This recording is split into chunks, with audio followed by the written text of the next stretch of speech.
Jadi kalau presiden minta maaf kepada PKI, saudara, berarti PKI tidak salah. Berarti yang salah tentara, yang salah polisi, yang salah negara, yang salah kiai, yang salah NU, yang salah Muhammadiyah, yang salah Masumi, yang salah ormas Islam, yang salah habaib, yang salah kiai. Kurang ajar.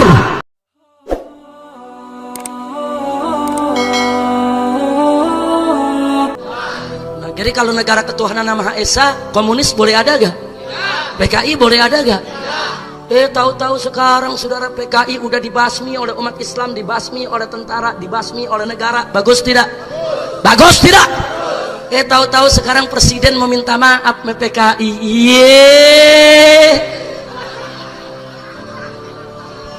Saya ditanya oleh wartawan, Habib Rizik, bagaimana kalau presiden minta maaf kepada PKI? Bagaimana Habib Rizik kalau presiden minta maaf kepada PKI? Saya jawab santai. Ya kalau presiden mau minta maaf sama PKI, sekalian saja minta maaf kepada Belanda dan Jepang. Minta maaf, Belanda maaf ya dulu kita lawan ente. Jepang maaf dulu komandan ente yang bunuh, maaf. Lu minta maaf ke Belanda. Saya mau tanya, Belanda sama Jepang penjajah, betul? Jahat tidak? Biadab tidak? Zalim tidak? Banyak bunuh bangsa Indonesia tidak? Apa boleh kita minta maaf kepada mereka? Boleh tidak? Nah sekarang kita bicara PKI, saudara. Dulu yang bunuh kiai di tahun 65 siapa? Ayo jawab yang ngambak. Dulu yang bunuh kiai siapa? Yang bunuh ulama siapa? Yang bunuh habaib siapa? Yang bakar pesantren siapa? Yang sembeli santri siapa? Yang khianat kepada negara siapa? Yang bunuh para jenderal siapa? Apa boleh kita minta maaf kepada PKI? Enaknya mau minta maaf ke PKI. Enggak, kita enggak terima, kita tolak. Walaupun presiden yang mau minta maaf, kita tolak, saudara. Hati-hati. Kalau presiden minta maaf kepada PKI, berarti PKI tidak salah. Kalau PKI tidak salah, berarti dulu yang membasmi PKI yang salah. Yang membasmi PKI siapa? Satu, tentara, polisi, saudara. Berarti tentara dan polisi salah. Dan jangan lupa, yang paling dahsyat dulu perang melawan PKI adalah ormas-ormas Islam dipimpin oleh Nahdlatul Ulama dan Muhammadiyah, saudara. Bulu Banser di mana-mana turun, saudara. Ansor di mana-mana turun. Mereka lawan PKI, mereka ganyang PKI, saudara. Jadi kalau presiden minta maaf kepada PKI, saudara, berarti PKI tidak salah. Berarti yang salah tentara, yang salah polisi, yang salah negara, yang salah kiai, yang salah NU, yang salah Muhammadiyah, yang salah Masumi, yang salah ormas Islam, yang salah habaib, yang salah kiai. Kurang ajar. Insya Allah. Kira-kira jelas tidak? Ini kalau saya ceramah tentang PKI baru jam 4 pagi habis. Jadi kalau ente mau tahu PKI, nanti gelar aja tabligh akbar anti PKI. Nanti saya ceramah 3 jam tentang PKI, saudara. Biar anda tahu bagaimana sejarah PKI. Tunggu dulu. Presiden jangan seenaknya, saudara. Maka itu perlu anda tahu bahwa bulan Agustus tahun 2015 yang lalu, ini supaya bapak-bapak kita juga tahu, saudara. Saya dapat kabar dari orang-orang istana. Saya dapat kabar, saudara, dari petinggi-petinggi negara ini, saudara. Dari jenderal-jenderal tentara maupun polisi dan juga dari sebagian menteri. Mereka memberikan isyarat. Apa informasi yang kami terima? Komnas HAM dan LSM liberal sedang menekan memaksa presiden untuk minta maaf kepada PKI, saudara. Dan itu sudah positif. Presiden nggak bisa bergerak, saudara. Nah akhirnya di situ, saudara, kami rapat dengan sesama ormas Islam. Kalau mereka menekan presiden, umat Islam nggak boleh diam. Kita mesti dorong presiden untuk lawan mereka. Betul? Betul. Akhirnya, saudara, kami gelar parade tauhid di Jakarta. Sebagian orang Bekasi ada yang hadir waktu itu, sudah. Parade tauhid ratusan ribu umat Islam dengan pakaian serba putih berjalan kaki, saudara, dari Senayan, Sudirman, Tamrin sampai Istana. Kami menolak presiden minta maaf kepada PKI, saudara. Bahkan kami teriakan kalau Presiden Jokowi nekat pada pidatonya tanggal 16 Agustus 2015 yang akan minta maaf kepada PKI, maka kalau Jokowi nekat minta maaf kepada PKI tanggal 16 Agustus nanti saat kami turun, saudara, maka kami akan gerakkan umat Islam dari Sabang sampai Merauke, turunkan Jokowi dari jabatan presidennya, saudara. Takbir, takbir, sudah turun ratusan ribu umat Islam. Dan alhamdulillah tanggal 16 Agustus saat Jokowi menyampaikan pidato kepresidenan, beliau tidak jadi minta maaf kepada PKI, saudara.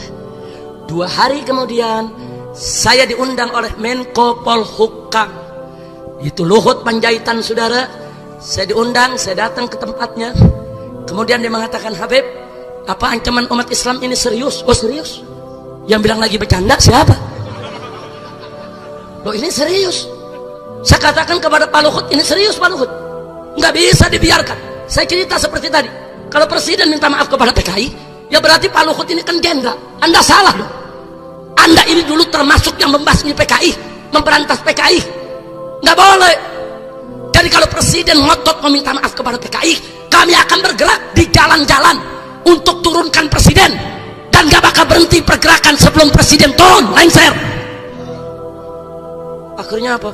Habib, kata Pak Luhut, kita tidak ada rencana minta maaf kepada PKI, tapi memang saya sedang dapat tugas dari presiden untuk mencari satu formula bagaimana bisa diadakan rekonsiliasi antara PKI dengan tentara dan umat Islam. Saya katakan kepada Pak Luhut, apa jaminannya Anda lakukan rekonsiliasi, nanti presiden hadir, terus presiden nggak minta maaf kepada PKI? Jaminannya apa? Hati-hati Pak, kalau Anda bela PKI, Anda juga musuh kami semua. Saat itu dia jawab, Habib, saya jenderal, saya tidak akan minta maaf kepada PKI. Ini pengawal saya, pengawalnya Kopassus, saudara. Dia tunjuk, kalau saya sampai minta maaf kepada PKI, ini pengawas saya Kopassus akan tembak kepala saya. Saya bilang, bagus kalau Bapak punya keyakinan begitu. Nah, tapi kemarin seminggu yang lalu saya kecewa, saudara. Itu banyak anak-anak muda pakai baju logo kaos PKI, ditangkap sama tentara, ditangkap sama polisi. Bagus tidak? Bagus tidak? Tahu-tahu Menko Polhukam di TV mengatakan, sudahlah tentara sama Polri jangan berlebihan. Sebab Palu Arit itu kan bukan hanya lambang PKI, itu kan sedang jadi tren anak muda. Kurang ajar, Oh, saya protes keras, saudara. Saya buat stiker, saya sebarkan ke seluruh pejabat. Saya sampaikan kepada Menham, Bapak Jenderal Ramizan Rajudu, saudara. Begitu juga kepada Bapak Pangkostrat, saudara Letjen Edi Rahmayadi. Semuanya sepakat. Pak Menhan Jenderal Ramizan Rajudu mengatakan, saudara, PKI harus keluar dari NKRI. Pangkostrat Jenderal, saudara Letnan Jenderal Edi Rahmayadi mengatakan, saudara, PKI tidak boleh hidup di NKRI, saudara. Bagus tidak? Bagus tidak? Bagus tidak? Takbir.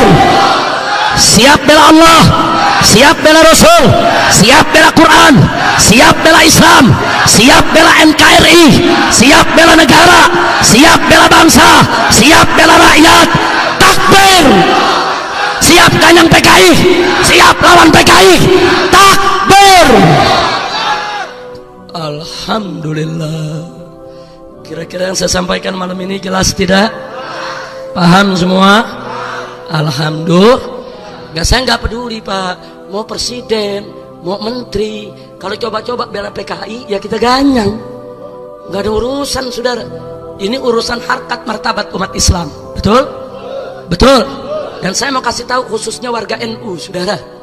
Anda tahu kalau presiden minta maaf kepada PKI, PKI dinyatakan tidak bersalah, yang bersalah adalah tentara, negara, ulama, NU dan Banser, maka PKI sudah menyiapkan seperangkat tuntutan ke pengadilan hak asasi manusia, saudara. Artinya apa? Nanti kiai-kiai yang dulu terlibat perang lawan PKI, yang sekarang sudah sepuh, sekarang mimpin pondok pesantren Sidagiri, pondok pesantren Tebu Ireng, pondok pesantren di Lirboyo, Jombang dan lain sebagainya, saudara. Itu dulu komandan-komandan Banser, saudara. Termasuk Kiai Haji Hasim Muzadi, saudara, mantan ketua umum PBNU, dulu tahun 65 itu komandan Banser wilayah, saudara. Artinya kalau sampai presiden minta maaf kepada PKI, PKI dinyatakan tidak bersalah, mengajukan tuntutan ke pengadilan HAM, maka kiai-kiai sepuh NU dan kiai-kiai sepuh Muhammadiyah semuanya akan diseret ke pengadilan untuk duduk di kursi pesakitan sebagai penjahat perang, sebagai pelanggar hak asasi manusia, dan akan dikebloskan ke penjara, saudara. Saya tanya, bahaya tidak? Bahaya tidak? Saya mau tanya Anda, apa besok kalau kiai-kiai NU diseret, diadili karena dianggap bersalah melawan PKI, Anda rela tidak? Ridho tidak? Siap bela kiai, siap bela ulama, siap bela NU, siap bela Muhammadiyah. Takbir. Masya Allah, nggak boleh didiemin saudara. Hati-hati. Anda tahu ketua partai Islam di Bangladesh saudara kemarin dihukum mati oleh pemerintah Bangladesh dengan alasan karena dulu tahun 71 saat berontak melawan Pakistan ingin mendirikan negara Bangladesh merdeka, dianggap melakukan pelanggaran HAM dan kemarin dieksekusi mati saudara. Padahal peristiwanya dari tahun 71 saudara. Ini peristiwa PKI tahun 65, nggak jauh beda saudara. 65 dengan 70, hati-hati. Kiai-kiai kita besok bisa divonis hukuman mati karena dianggap melakukan pelanggaran HAM. Mereka dianggap sebagai pembantai, membantai orang-orang PKI yang menurut mereka tidak bersalah saudara. Kurang ajar. Begitu saya mau tanya semua saudara, ini perang antara PKI dengan ulama. Dulu saya mau tanya, yang salah saudara ulama atau PKI? Yang salah kiai atau PKI? Yang salah NU atau PKI? Yang salah negara atau PKI? Yang salah tentara atau PKI? Yang salah polisi atau PKI? Siap ganyang PKI. Takbir. Kalau sampai kiai-kiai kita diseret, diadili, dinyatakan bersalah saat melawan PKI, pengadilannya kita bakar rame-rame. Makanya Kiai Haji Salahuddin Wahid saudara dari Tebu Ireng mengatakan kepada Presiden, kalau Bapak Presiden Jokowi minta maaf kepada PKI, maka Bapak Presiden telah menyakiti perasaan NU se-Indonesia. Dan gak sampai di situ, bahkan Kiai Haji Hasyim Muzadi saudara selaku salah seorang anggota Dewan Pertimbangan Presiden, beliau bicara langsung dengan Presiden, kalau Bapak minta maaf kepada PKI, Bapak bukan hanya menyakiti perasaan NU, tapi menyakiti perasaan seluruh umat Islam. Dan hati-hati Pak, kalau itu terjadi, ini negeri bisa bubar-bubaran. Karena umat Islam gak bakal rela ulamanya kiai diseret ke pengadilan HAM, dianggap bersalah karena melawan PKI. Betul? Siap bela ulama, siap bela kiai, siap bela NU, siap bela Ansor, siap bela Bansar, siap bela Muhammadiyah. Takbir. Ada yang nanya, Habib, dulu waktu PKI berontak FPI kemana? Saya jawab, kan belum lahir goblok. FPI baru lahir tahun 98, betul? Tapi orang-orang tua kami dulu jadi pengurus NU saudara, duduk di NU saudara, dan mereka semua berkorban untuk negeri ini saudara. Nggak bisa kita biarkan kalau orang-orang tua kami di NU mau diperlakukan seperti itu, betul? Betul? Saya mau tanya sekali lagi, siap lawan PKI? Siap ganyang PKI? Takbir. Alhamdulillah. Nah ini pertanyaan yang terakhir, siap lawan PKI? Siap ganyang PKI? Siap ganyang PKI? Tapi PKI dilindungi, tapi nanti kita disalahi, nanti kita ditangkep, nanti presiden gak suka sama kita, nanti kita dianggap ekstrim, nanti kita disebut teroris, nanti galak bener loh. Alhamdulillah. Berarti ini jawaban keberapa? Berarti udah lulus belum? Jadi yang 4 pertanyaan gak perlu saya tanya lagi karena udah lulus semua. Alhamdulillah. Alhamdulillah. Jadi malam ini judul ceramahnya apa? Judul ceramahnya apa? Siap ganyang PKI, siap hancurkan PKI. Tapi nanti dibilang ekstrim, tapi dibilang teroris, tapi dibilang melanggar HAM, tapi nanti ditangkap, nanti dipenjara. Takbir. Alhamdulillah. Habib Abdullah lulus semua, semuanya lulus. Nanti ijazah minta sama panitia. Nah itu yang saya mau sampaikan pada malam hari ini saudara, mudah-mudahan manfaat untuk kita semua. Jadi kami dari FPI tidak punya kepentingan apa-apa. Kami cinta agama kami cinta negeri ini, kami cinta republik ini, kami cinta bangsa ini saudara. Kami tidak rela bangsa ini dirusak saudara. Kalau kami ngotot tutup pabrik minuman keras karena kami cinta dengan rakyat di negeri ini, kami nggak mau lagi besok ada yuyun-yuyun yang lainnya. Kami nggak mau lihat lagi anak-anak gadis kita diperkosa oleh para pemabuk. Betul? Betul? Siap ganyang minuman keras? Takbir. Nah, mudah-mudahan Allah memberkahi kita semua.